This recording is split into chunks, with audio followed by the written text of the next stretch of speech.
What is going on, YouTube? This is Jim back with another video. And before I begin, I want to say that typically my year in review, my game of the year, would be spent with my good friend Brent Cassina over on BK's Bullets podcast. However, he decided to go off and have yet another child. So congratulations, Brent and Mandy. Unfortunately, that means for me, this show must go on alone. So here we are. Now, I don't even know how to describe how amazing 2017 was because it was just so action-packed for me personally, and I think as a whole gaming community. We saw the revolution of loot boxes and how that turned out.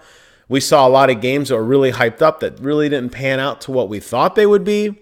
And then we got a slew of new consoles and a slew of new experiences, at least for me, that really pushed the envelope of what gaming was. And for me, I have to say this is one of the, if not the best years in gaming. So finally, for me, I got to experience 4K gaming. I now own a 4K television, and I own two 4K consoles with the PlayStation 4 Pro and the Xbox One X.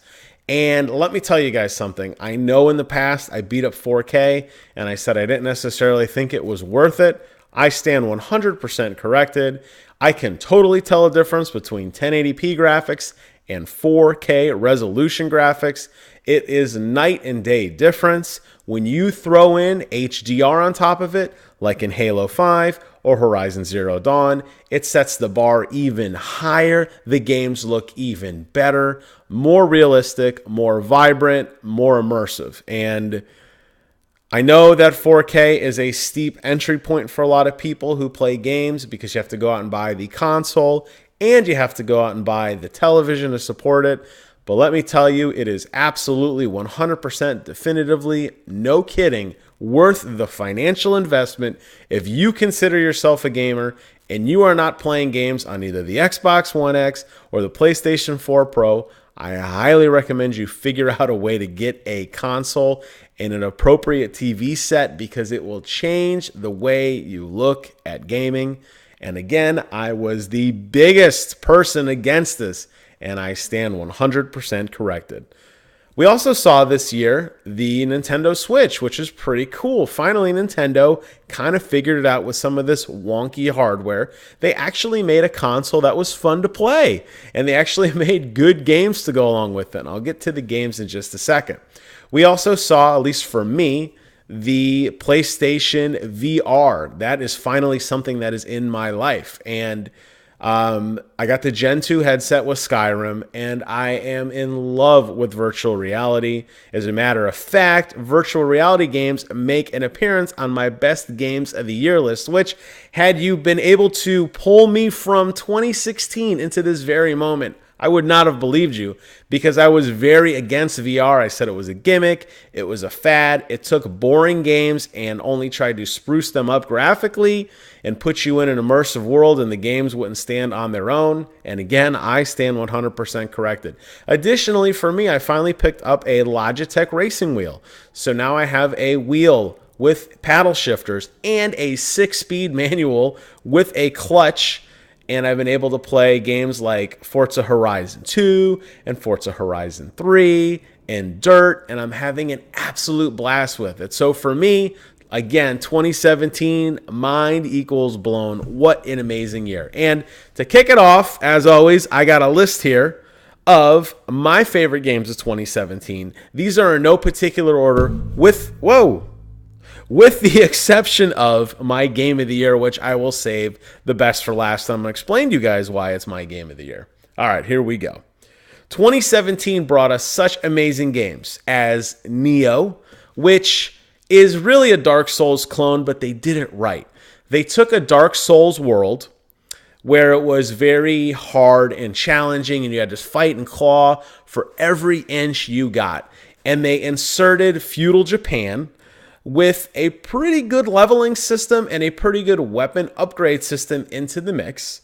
And Neo came out of nowhere. And I don't think people really asked for this game, but now that it's here, it really does scratch that Dark Souls super challenging difficulty kind of game itch. And it looks really good too. It's gotten a lot of support since launch. It's got some DLC.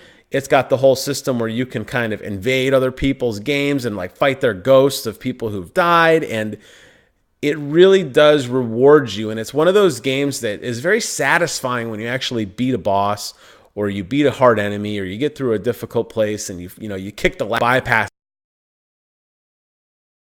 is half the level, because a lot of levels are circular, and that's kind of how you gauge your progression. But when you get to those really good points in the game, it really makes you feel good, and it's like, you really feel like you earned it, and I'm really appreciative of that, and I really did like this game. So that's definitely one of the top games of 2017 you definitely need to check out. Horizon Zero Dawn is also on that list, and that was my first game that I saw in 4K and in HDR. My wife and I platinumed it. We got the DLC. We have yet to play it, but I know we're going to platinum that too. Horizon Zero Dawn doesn't do anything really different than a lot of the other open world action adventure games. It's got a pretty good story. It's got a really good combat mechanic. Yes, you are fighting robotic dinosaurs, which is a lot of fun, but those kind of advances in combat or enemy type isn't really new to the genre. I think what Horizon Zero Dawn does so well is everything. And by that I mean the graphics look good, the story's good, the gameplay is good. A lot of these games that come out that are these open world adventure games, they seem to thrive in one place or not another, where you have a really robust story, but the graphics and the combat maybe aren't as fluid as you'd like. Or the game developer spends a little bit too much time on making exploration kind of part of the adventure, but they miss out on story, or they miss out on narrative. As where Horizon Zero Dawn did everything so well. And it was really close to me thinking that it was going to be my game of the year, but there is one other game that I think excels, and I'll save that for the end of the list. Next, we have Farpoint, which I just did a video on a couple days ago. If you haven't had a chance to check it out, I highly encourage you to do so. But for the sake of keeping this video compact in one episode, I will tell you guys that Farpoint is a PlayStation VR game, and it uses the PlayStation VR aim controller. What makes Farpoint so much fun is that it actually had a pretty decent story to it, but the gunplay just blew me away. It was everything that I wanted it to do. When I aimed a gun and down the sights, and I could look down the sights and see an enemy in like 2 or 4x or whatever magnification, that was awesome. When I wielded the gun over my shoulder and I was able to switch to another weapon, it just felt fluid. When I was aiming around freely and using the analog stick to circle strafe my opponents, using the rocks and other terrain for cover, it just worked. And I feel like that is a gold standard for gaming, is particularly in shooters, because it's going to be something that I compare a lot of other shooters to. When I was growing up, the hot game was Time Crisis. And Time Crisis was really one of those arcade games that, you put your foot down on a pedal and your character would pop out of cover and you could shoot, and then you'd let go of the pedal and you'd hide back in cover. But the gunplay in that game was so phenomenal, and it just worked exactly the way you wanted it to. That was really my gold standard for shooters, especially with a peripheral, like an arcade type. I'm not talking about something like a Call of Duty or Halo or anything. So to me, Farpoint now is that new gold standard, and I loved it. And it was such an interesting story and a good adventure, and it had graphics that were good enough for what PlayStation VR could support, that really rewarded you and really made you, utilize the terrain to your advantage. And that was a really cool game. Next, Dishonored: Death of the Outsider. As you guys know, I'm a huge Dishonored fan. So this was a proper send-off to the Corvo Attano / Dowd / Outsider universe of Karnaka / Dunwald. A lot of names in there. What a great game.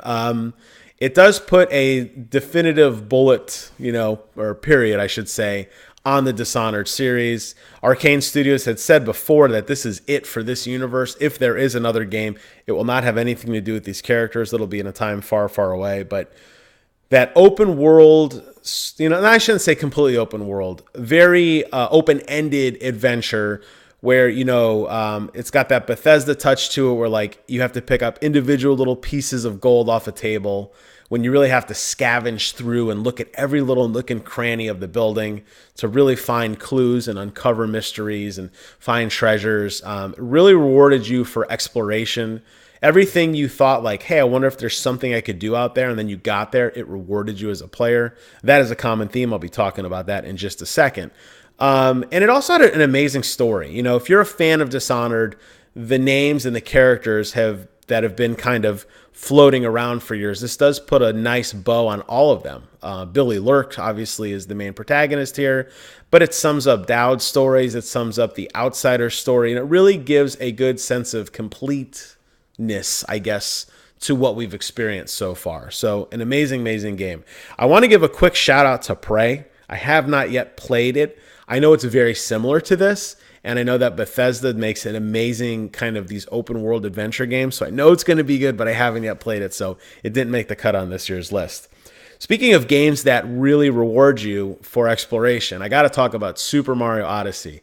I've never seen a game that just works in that way, where you just like, hey, I want to get out there, and you have to do some crazy triple jumps, or, you know, jump on your hat and like do like 50 zillion backflips, you know, 360 no scope kind of stuff to get out in the middle of nowhere. And then you do, and you're rewarded with a moon or a 1-up or some kind of power up or something that really is like, oh, okay, that's cool. Like the game designers knew that eventually I'd figure out how to get here, and they made it worthwhile.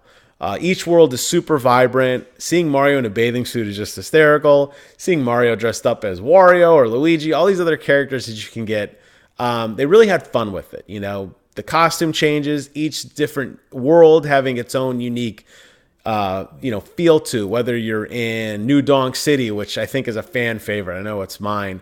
Or you're battling out in the final area of the Bowser. I don't remember what the name is. It's like Bowser's Dojo. It's like this weird, kind of reminded me of Neo almost, like a lot of Oriental type statues and, you know, ninjas and that kind of thing. And then Bowser's waiting for you at the end of this epic showdown. Really, really good game. Really had a lot of fun with it. My biggest complaint, and the reason why I didn't get Game of the Year, because I know a lot of people are going to say it should be Game of the Year, is that it was over too quickly. I blew through it very quickly because the moons are so plentiful. I was able to get 30, 40 moons really without even thinking about it. And I was able to blow through a world a lot faster than I wanted to. I think I finished the game in a little under 6 hours, which is a little light, I think, for a Mario adventure. But there is a lot to do, and I know the real game begins in going back and being the true completionist. I'm not to that point yet, although I did get the strategy guide, so maybe at some point I'll go back and, you know, knock them all off just to say I've done it. Two other games I want to mention, then we get to Game of the Year. Elder Scrolls Skyrim for PlayStation VR. I've played Elder Scrolls Skyrim probably over 400 hours when you consider I had it for PlayStation 3 and for PC, and I modded the heck out of it on the PC.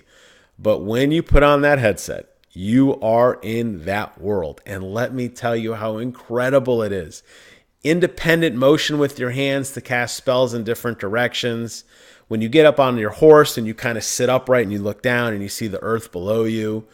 Walking around in the towns and the inns and the keeps that you are so familiar with. But being there in that world and just having that, that 360 surround sound really immersing you in the experience, and ultimately fighting a dragon one-on-one when you just kind of look up, and that sense of scale and how big these dragons are and how much of a badass you feel like when you're able to take them down and, you know, their soul is absorb their soul. What an amazing job they did with this game. And I know people say, geez, Skyrim's been around forever. I know it has, but let me tell you, VR just totally changes the experience. And again, I've already played it twice, but I'm playing it a third time, and this is by far my favorite run through. And even in parts that I already know what's going to happen, like, oh, this is the part where so-and-so happens, or like, this is where this is where the storyline occurs. Seeing it in VR, it's like a fresh set of eyes. It's like a fresh experience, and it is a lot of fun. So as you guys could see, VR obviously made a pretty big impression on on me.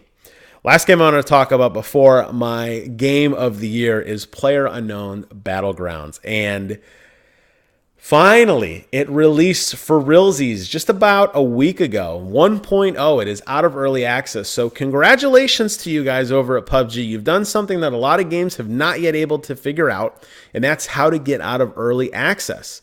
Now, you took a game that was largely an amazing concept, but broken, and over about 9 or so months, you fixed every single thing you said you were going to fix. Vaulting is now a thing. There's no rubber banding. There's no high ping at the beginning of games. I feel rewarded when I get a kill. I feel frustrated when I die, but it's usually my fault. The new map is amazing. The new vehicles are amazing. The new weapons you continue to add are amazing. All the scopes work the way that they should. All the sights, all the handles, all the grips, all the everything just works really, really well. I've sunk easily over 200 hours into this game and probably another 40 or 50 on the test server just to play with vaulting because it made that big of a difference to me. Now, I know a lot of people are just diving into it on the Xbox One, and I've seen video of that, and it looks really bad there. I'm telling you guys, on the PC, the 1.0 release, that's the version I'm talking about, and it is just a spectacle, and it's so much fun to play with your friends and to be really tactical and to really just take your time and just work in unison, call out your shots, and just dominate the opposition. And we won many a chicken dinner, and I'm sure many a more will be won. So great job, and easily my runner-up game of the year. However, stupid microphone, there's one game that is by and large, don't need the phone anymore, by and large the game of the year, my game of the year, and I think after I explain why, you're going to understand, and that is Legend of Zelda Breath of the Wild. Now, why would I say a game that, like Horizon Zero Dawn, for example, what does Zelda do better than that? What does Zelda do better than Mario? What does Zelda do better than PUBG, any of these games? Well, everything. And it trumps mostly in gameplay. Now, I will say that Zelda's story is not the best. As a matter of fact, it is very loose and open to interpretation. Most of the main story elements are by optional flashbacks for you to discover if you care. It's really the story of the game is you. And it reminds me a lot of the feeling that I got when I just recently beat Metal Gear Solid 5. When, and I'll save it, I won't give any spoilers, but when the true ending is revealed and what V has come to really means and who that final character is and what Big Boss's intentions are. It really just sets the whole game in a totally new light. And when you think of Legend of Zelda in the same way and you think, okay, Link's story is your story and you are Link. And this is your world to go and shape and carve however you want. It really starts to take a lot different meaning. I think what really sets Zelda apart, though, from any other game is that every mechanic just works. And I know I've said that before, but with a caveat of everything you want to do can be done, and everything when you say, hey, wouldn't it be cool if, just works. I had a lot of difficulty in Horizon Zero Dawn trying to climb mountains with Aloy because there were only certain parts of the mountain that she could climb on. They're usually like little yellow cables. And she would jump and climb up, and the mechanic worked just great. Legend of Zelda, I could climb anywhere I want. You see a tree you want to climb? Go climb it. You see a mountain you want to climb? Go climb it. You want to set something on fire, light it on fire, and the fire spreads. Now, that's a mechanic we've seen before. We've seen it in Far Cry, particularly in Far Cry 4, where you could like flame, you could smoke enemies out of hideouts and stuff. But then the fire creates updrafts, and you could fan the flames in different directions, and you could burn trees down to harvest wood, or you could throw raw meat in the fire and cook it. It was just a world that really started off almost as like a simulator. And they just said, hey, what are all the things you can do in the real world? When you have a parachute and the wind's blowing this way, how does that work? Okay, let's put that in the game. If you rolled a bomb down a hill, how would the mechanics react? Okay, let's do that. If you swung a sword at an enemy in this direction, what would their response be? And just time after time after time, every puzzle I got to, and there are a slew of puzzles in Legend of Zelda, every puzzle I got to, when I thought of like, what is the obvious solution here? Oh, there's like, let's say a wooden platform above me with a treasure chest. And I'm like, man, if I could only shoot a fire arrow and burn that platform down, I could get the chest. And then you do it and it does exactly that. And you're like, whoa, they thought of that? Because there's a lot of games where it's like, the most, like Skyrim's a perfect example. I am totally decked out in dragon armor. I can shout and blow dragons out of the sky, but I can't open a locked door. Yet in Zelda, like if there's something in your way, you swing your sword at it and you break it, or you throw a bomb at it and it blows up. It's just the mechanics that they put into the game. Like I said, it really makes it more like a simulation more than anything else. And it really is rewarding as a player when you just do what makes the most sense. Like if you were really in this situation, this is probably how you would act. So for that reason alone, Legend of Zelda just skyrocketed to the top of my list.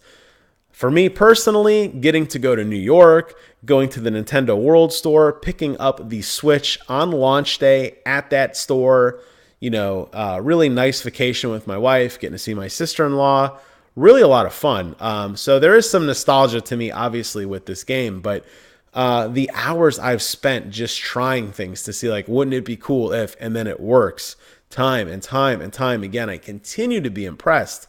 Even when I get stumped on a puzzle and I look online or I look in the strategy guide and then it's like, oh, okay, that's the most obvious answer. And then you do it and it just happens to be the right answer. It's like, oh, geez, why didn't I think of that? And it really does break other games because other games haven't gone to the length that Zelda has in terms of puzzle defining and puzzle solving. And I really think that many games are going to study this. And this is going to be the gold standard for adventure games where they're going to have to be more clever. And they're going to say, hey, if you had a gun, you should be able to shoot up a tree and knock it down and then use the tree as like a platform to cross over a cliff, like you can do in Zelda. You could swing your sword at a tree, and if the tree falls in just the right place across a chasm, you can walk across it, which is really kind of cool. But think about how many games where the environment is just for show. Like in Horizon Zero Dawn, I could shoot arrows at trees for hours and they wouldn't get destroyed. Yes, some trees did get destroyed by certain enemies, but not all of them. Think about like Uncharted and all the times that you were stuck in a room and you're like, oh man, all I have to do is pull out my grenade launcher and like blow this wall away and I can walk out. But no, they didn't want you to do that. It was some climbing puzzle or some other puzzle because they wanted you to solve it their way. As Legend of Zelda lets you solve it your way because you are Link and it's your adventure. So there you guys have it, my complete list in about 22 minutes, my year in the review, my favorite game, all that goodness. Hope you guys enjoyed the video. I'll be doing another video, like I said, in a couple of days talking about some of the not good games of the year because I think they need some special attention too. But we're going to keep this video positive. We're going to get out there and we're going to play games. We're going to have a good time and we're going to celebrate an amazing year that was 2017. As always, I'm going to thank you guys so much for watching. Get out there and play some games. And until next time, I will see you guys on the other side.